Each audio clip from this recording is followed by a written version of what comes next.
all the bickering and polarization in Washington, you might be surprised to hear there's actually bipartisan legislation crawling its way through these halls of Congress. Veterans have always been my top priority in the United States Congress. That's Republican Florida Representative Gus Bilirakis, who is sponsoring a bill that's trying to fix the so-called wounded veterans tax. These are our true American heroes, and we're cheating them out and not getting their full benefit. He's talking about people like Army Staff Sergeant Dan Nevins. He was deployed to Iraq in 2004 as a squad leader when an improvised explosive device detonated beneath his vehicle.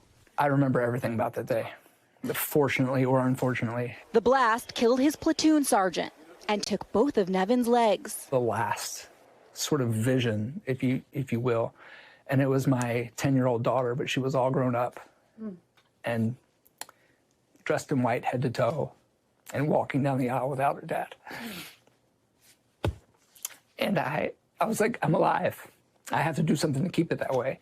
After a painful and lengthy recovery, which included 36 surgeries and an 18-month stay at Walter Reed Hospital, Nevins started to live life again, even picking up new skills, like becoming a certified yoga instructor. I was like, yoga? That, like, wrong dude. It made the nightmare stops. When he was forced to retire from the military in 2006 because of his injuries, Nevins thought he'd be financially taken care of. But that wasn't the case. It's a tragedy, really. Nevins found out the hard way. Under current federal policy, some injured veterans who retire early, often not by choice, get $1 taken out of their retirement for every $1 they receive in disability pay. I was told I could not receive both. You could either have your retirement or the VA. We spoke to Nevins ahead of Memorial Day when he traveled to Washington to advocate for this bipartisan bill that would give all veterans their full retirement and disability pay. Democrat Richard Blumenthal is leading the effort in the Senate. So they're essentially being penalized financially.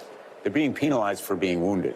The bill would impact about 50,000 veterans, currently losing out on $1,900 a month because of the policy. Essentially, it's about simple justice and fairness. But the legislation is costly. We have to find an offset, and we're working on that as well. And comes at a time when the Trump administration is looking to trim government spending. A spokesman for the VA said the agency does not typically comment on pending legislation and vowed there will be no cuts to health care or benefits for veterans. The Department of Defense did not return a request for comment. Bilirakis was in Greece for his son's wedding earlier this summer, flying back to D.C. to cast a pivotal vote on Trump's massive tax and spending bill. Now he's hoping he can leverage that goodwill. Any political capital that I have, I'm going to use it for our veterans. Nevins hoping his personal experience will help inspire action. If it takes sharing a story or like digging up some uncomfortable wounds, then so be it.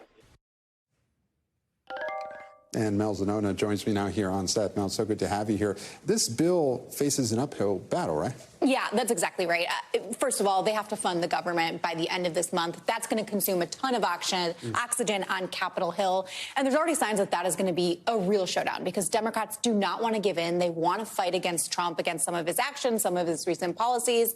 That's going to be primarily what they have to deal with in the next few weeks. That being said, though, there is something called the National Defense Authorization Act. That is an annual defense policy bill. They have to pass that every year. They have passed that every year. So at some point, they're going to have to turn to that piece of legislation. And that is where we could see something like this bill to fix the wounded veterans tax could come up. But like I said, they got to keep the government lights on first. A rare point of bipartisan support here. But you mentioned some of what Congress has over the next couple of weeks. The government shut down on October 1st. What are some of the other things that Congress has on its plate just in the coming weeks? Yeah, it's a massive to-do list. Top of mind this week is the ongoing saga over Jeffrey Epstein. There's going to be a potentially explosive press conference on Wednesday with some of the victims of Jeffrey Epstein's abuse.